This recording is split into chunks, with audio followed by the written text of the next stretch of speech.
संभाजीनगर नावावर लघुशंका करण्यात आली।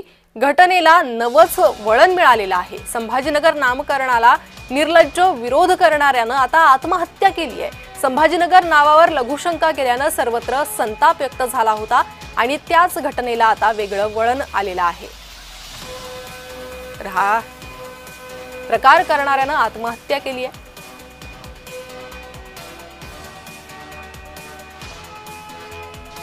तर लघुशंका घटनेला नवच वळण आलेलं आहे। संभाजीनगर नामकरणाला निर्लज्ज विरोध करणाऱ्यानं आत्महत्या केलेली आहे। संभाजीनगर नावावर लघुशंका केली होती आणि त्यानंतर प्रचंड संताप व्यक्त झाला होता। राज्यभरातून यावर तीव्र प्रतिक्रिया समोर आल्या होत्या आणि त्या प्रकरणाला एक वेगळं वळण मिळतंय।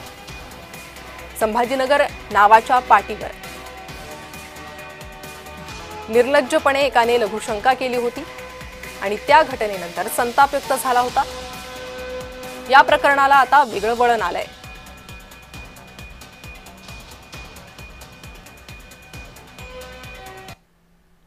दरम्यान धमक्या आल्यामुळे आत्महत्या केल्याचा दावा कुटुंबियानं केलेला आहे।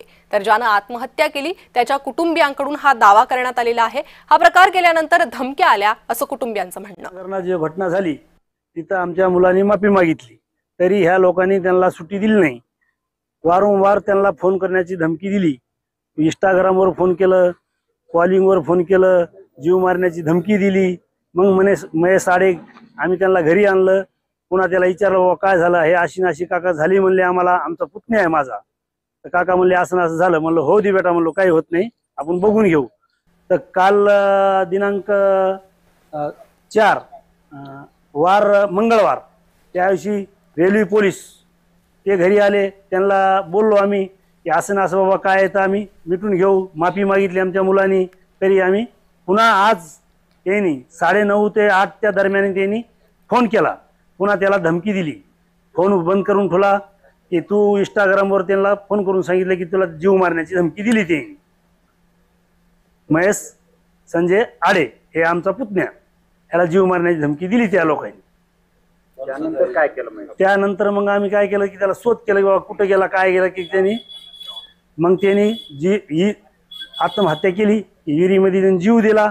आम्ही बाहेर काढलं, पाहिलं, त्याच्यानंतर पुन्हा त्या माणसाचा फोन आलं,